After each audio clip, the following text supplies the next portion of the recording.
Este vídeo é patrocinado pela Squarespace, o construtor de sites mais simples e melhor. E se eu te dissesse que foi a decisão do imperador Tibério que a Alemanha não se tornou uma província romana? É muito frequentemente retratado erroneamente na mídia, e claro, principalmente em filmes ou séries, que após os romanos serem derrotados na Batalha da Floresta de Teutoburgo em 9 d.C., todas as ambições romanas de conquistar a Alemanha Magna foram destruídas para sempre. Mas, como em muitos outros tópicos sobre o Império Romano, isso está errado. Na realidade, as coisas eram muito mais complicadas. E de fato a Alemanha quase foi conquistada anos depois por germânicos. Por que então a Alemanha ainda não se tornou uma província romana? Por que Tibério é em grande parte o culpado por isso? E como um jovem comandante chamado Germânicos vingou os romanos? Vamos discutir neste vídeo.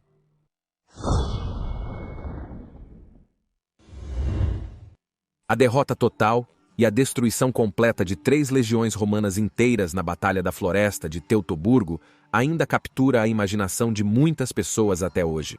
Mas, como você pode adivinhar, a precisão histórica da maioria das representações deste evento brutal é muito escassa. Em setembro de 9 d.C., 3 legiões inteiras, a 17ª, 18ª e 19ª Legião, foram totalmente derrotadas e destruídas por uma coalizão germânica sob o comando de Arminius, um ex-comandante romano de origem germânica, que havia traído os romanos e organizado uma emboscada em uma situação onde eles menos esperavam. O comandante das legiões romanas, Publius Quintilius Varus, cometeu suicídio em meio a este desastre, e o choque psicológico para Roma foi extremamente grande. De acordo com Suetônio, anos depois ainda se podia ouvir Augusto murmurando às vezes: Quintilivare legiones rede. Quintílio Varo, devolva minhas legiões. Até os parentes de Varo se tornaram figuras publicamente odiadas porque Varo permitiu que Arminius, que havia servido anteriormente sob seu comando, o enganasse de maneira tão absoluta e completa. E de fato, essa derrota foi grande, mas não foi tão grande quanto foi feita para parecer por historiadores posteriores. A ideia de que o desastre da Floresta de Teutoburgo marcou o fim do expansionismo romano nas mãos dos alemães vem do nacionalismo alemão do século XIX e início do século XX. Essa ideia da superior força alemã contendo as legiões romanas era, claro, uma ideia muito bem-vinda pelos líderes do Império Alemão. Era o instrumento propagandístico perfeito para sublinhar a suposta invencibilidade do poder de combate alemão. Bastante logicamente, os nacionalsocialistas adoravam exagerar isso e retratar os alemães sob Hermano, o nome alemão de Arminius, como superiores arianos, que eram muito mais fortes do que os inferiores romanos itálicos. Mas muito antes da ascensão dos nacionalsocialistas, a ideia nacionalista alemã de uma superioridade no poder de combate alemão foi propagada por décadas no Império, e assim se tornou bastante enraizada nas visões de muitos historiadores. Eu pessoalmente acho bastante surpreendente que essas visões ainda estejam sendo propagadas até hoje, que a derrota na Floresta de Teutoburgo marcou o fim do expansionismo romano na área nas mãos dos alemães. Na realidade, porém, apenas alguns anos após esse desastre, Germânicos, o jovem neto do imperador Augusto, foi feito comandante das legiões na fronteira do Renato em 13 d.C. Ele recebeu o comando de 8 legiões e auxiliares, um poder militar incrivelmente grande, que provavelmente representava até 15% do poder de combate total de todo o Império Romano. Ao chegar na Alemanha, ele encontrou as legiões se amotinando, pois o sentimento era compreensivelmente muito ruim após o desastre de Varus, mas ele conseguiu negociar com as legiões aumentando seus salários e assim prevenindo uma rebelião em grande escala. Ele pagou esse aumento salarial do próprio bolso. Ele se tornou imediatamente popular com as legiões. Em 14 d.C., Augusto morreu e Tibério foi nomeado como sucessor de Augusto. Ao receber essas notícias, as legiões ofereceram proclamar Germânicos imperador, mas ele permaneceu leal ao novo imperador Tibério. Para aumentar ainda mais a lealdade e satisfação de suas legiões, ele iniciou a primeira campanha contra as tribos alemãs além do Renato. Ele se aventurou profundamente na Alemanha, atacando a tribo dos Márcio, destruindo aldeias e tudo em seu caminho, como vingança pelos romanos mortos na Floresta de Teutoburgo. No caminho de volta, as legiões de Germânicos derrotaram as tribos Bructeri, Tubantes e os Hipetes em várias batalhas. Por isso, foi chamado de volta a Roma e homenageado com um triunfo em 1º de janeiro de 15 d.C. Mas o imperador Tibério viu a popularidade de Germânicos. Tanto as legiões quanto a população o amavam por sua generosidade e suas vitórias, e Tibério temia que ele pudesse derrubá-lo. E esse ciúme seria o começo do fim para a Alemanha romana. Talvez se Tibério tivesse a internet, ele teria decidido de outra forma, mas infelizmente essa incrível tecnologia não existia naquela época. Nós, por outro lado, somos muito sortudos por tê-la. E graças ao Squarespace, você pode até criar os sites mais incríveis de todos em uma maneira super simples e fácil de entender. Squarespace é, sem dúvida, o construtor de sites mais fácil, mais intuitivo e melhor que existe atualmente, na minha opinião. Não é preciso saber codificar.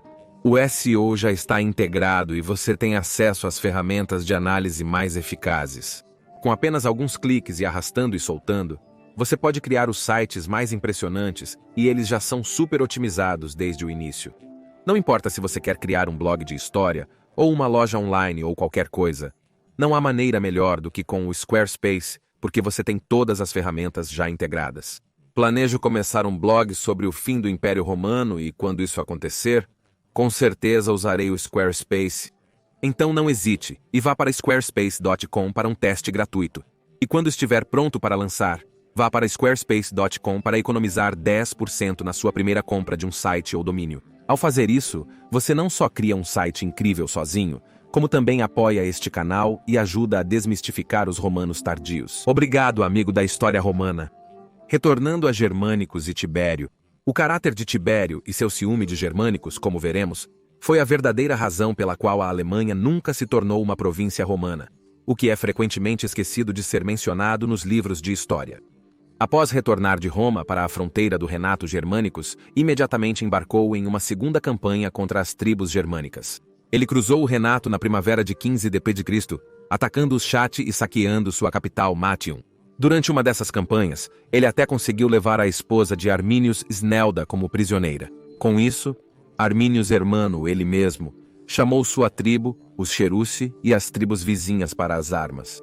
Então, as forças de Germânicos passaram pelo território dos Bructeri, onde um de seus generais, Lúcio Stertinius, recuperou a águia perdida da 19ª legião desta tribo após derrotá-los na batalha.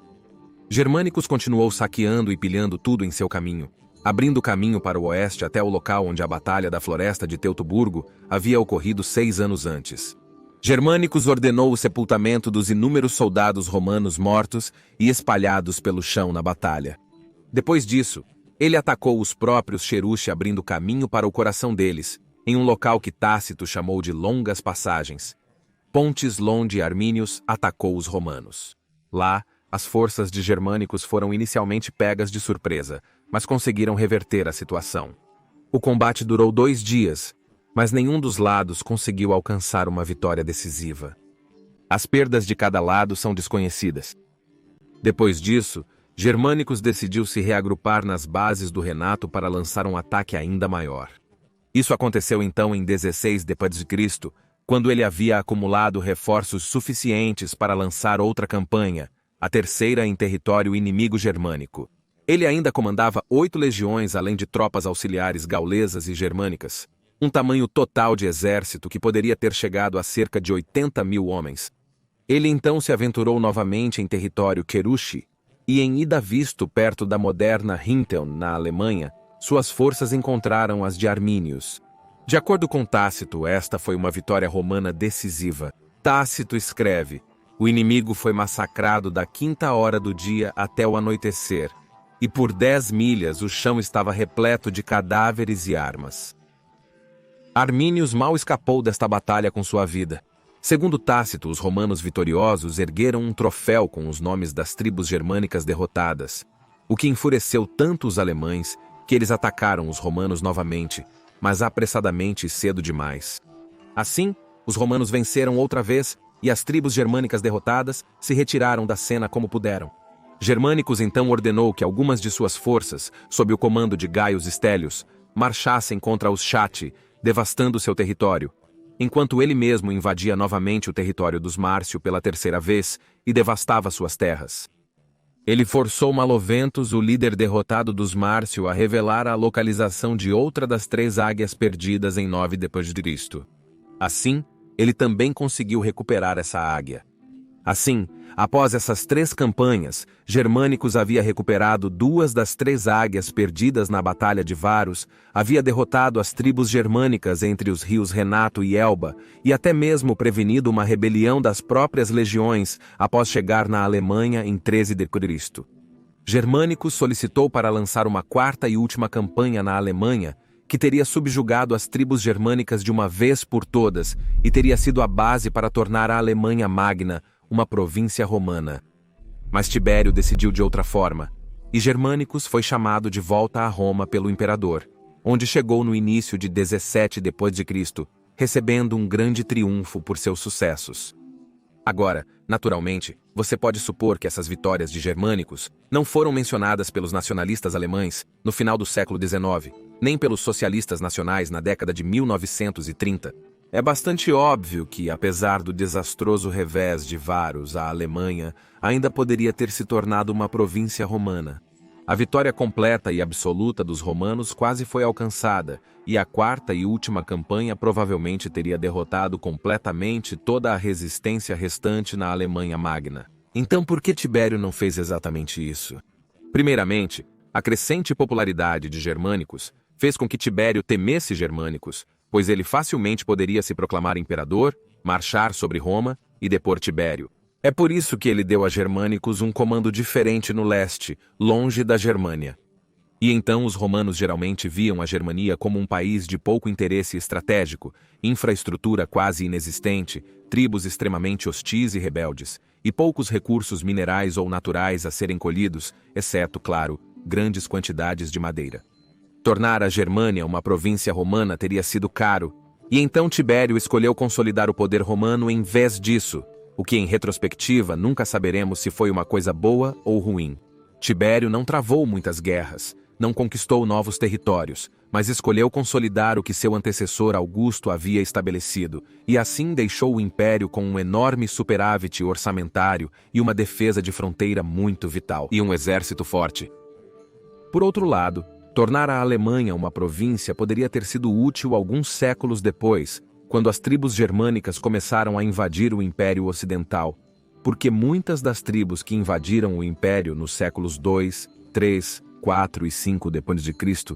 viviam na própria área da Alemanha Magna, e teriam sido romanizadas em tal linha do tempo alternativa, da mesma forma que as tribos gaulesas haviam sido totalmente romanizadas até o século 5 d.C. Então, o tempo das grandes migrações possivelmente teria sido muito diferente se a Alemanha Magna fizesse parte do Império Romano, mas, por outro lado, poderia ter sido ainda pior.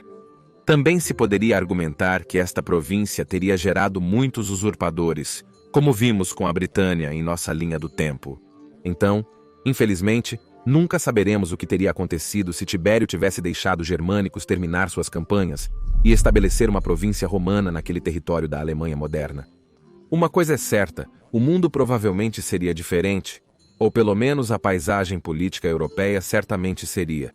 Então, as ambições romanas de conquistar a Alemanha, contrariamente a muitas representações modernas, não terminaram com a Batalha da Floresta de Teutoburgo, mas realmente terminaram em 17 d.C., quando Germânicos foi chamado de volta a Roma, deixando suas campanhas quase terminadas, mas apenas quase. Hermano Arminius morreu apenas alguns anos depois, em 21 d.C., morto por seus próprios compatriotas. Tal é frequentemente o destino de 2 líderes poderosos, mas sempre nos perguntaremos o que teria acontecido se Tibério tivesse escolhido tornar a Germânia Magna uma província romana.